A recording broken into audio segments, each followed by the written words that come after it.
Hi friends, welcome to Sudhasri kitchen. இப்போ நீங்கள் பார்த்துட்டு இருக்கிறது ஒரு அருமையான ஈஸியான நினச்ச உடனே டக்குன்னு செய்கிற மாதிரி ஒரு பிரேக்ஃபாஸ்ட் ரெசிபி தான் இது.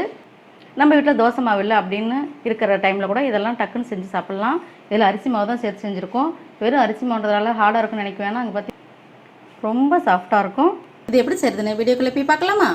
இதுக்கு முதல்ல ஒரு பவுலில் 1 கப்பு அரிசி மாவு எடுத்துக்கிறேன். இது கூட 1 கப்பு தயிர், ஒரு கேரட், பெரிய கேரட் ஒன்று துருவி வச்சுருக்கேன், அதையும் இதோட சேர்த்துக்கலாம். வேக வச்ச உருளைக்கிழங்க நான் சீவி வச்சுருக்கேன், அதையும் சேர்த்துக்கலாம்.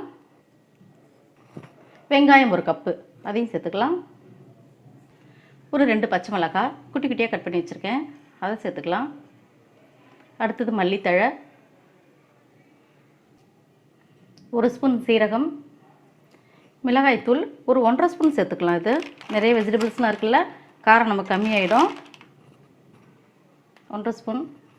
இந்த பிரேக்ஃபாஸ்ட் ரெசிபி வந்து நல்லா ஒரு ஃப்ளேவராக இருக்கிறதுக்காக சாட் மசாலா 1 ஸ்பூன் சேர்த்துக்க, ரொம்ப சூப்பராக இருக்குது டேஸ்ட்.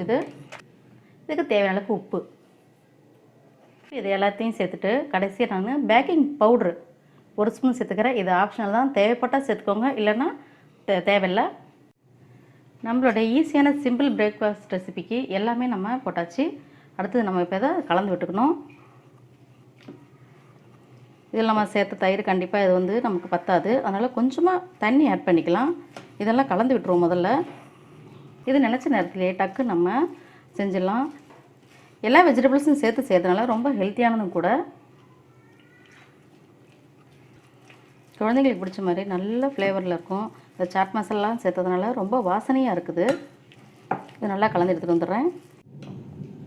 இந்த மாதிரி பதத்தில் நம்ம கலந்து வச்சிடணும். பார்க்கவே நல்லா கலர்ஃபுல்லாக இருக்குல்ல.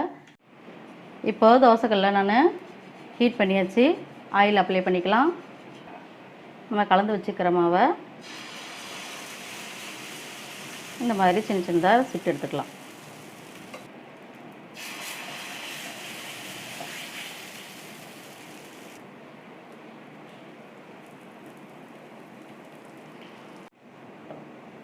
லைட்டாக மூடி வைப்போம், இப்போ தான் சீக்கிரம் வேகும்.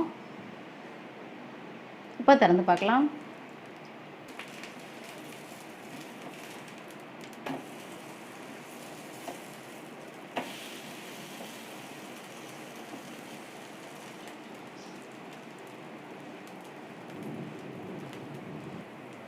இதை லோ ஃப்ளேமில் வச்சுட்டு நம்ம சுட்டு எடுத்துடலாம்.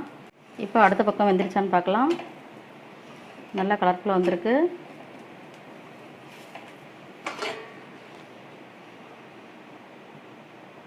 பார்க்க சூப்பராக இருக்குல்ல, டேஸ்ட்டும் அதேமாரி ரொம்ப ரொம்ப நல்லாவே இருக்குது. நீங்களும் ட்ரை பண்ணி பாருங்கள். நினச்ச உடனே டக்குன்னு நம்ம வீட்லேயும் பிரேக்ஃபாஸ்ட் ரெசிபி ரெடி. உங்களுக்கு இந்த ஈஸியான பிரேக்ஃபாஸ்ட் ரெசிபி பிடிச்சிருந்துச்சுன்னா சுதாஸ்ரீ கிச்சனுக்கு சப்ஸ்கிரைப் பண்ணுங்கள், ஃப்ரெண்ட்ஸ் அண்ட் ரிலேட்டிவ்க்கு ஷேர் பண்ணுங்கள், லைக் பண்ணுங்கள், கமெண்ட் பண்ணுங்கள். ஆரோக்கியமானதையே சமைப்போம், ஆனந்தமாக இருப்போம். தேங்க்யூ.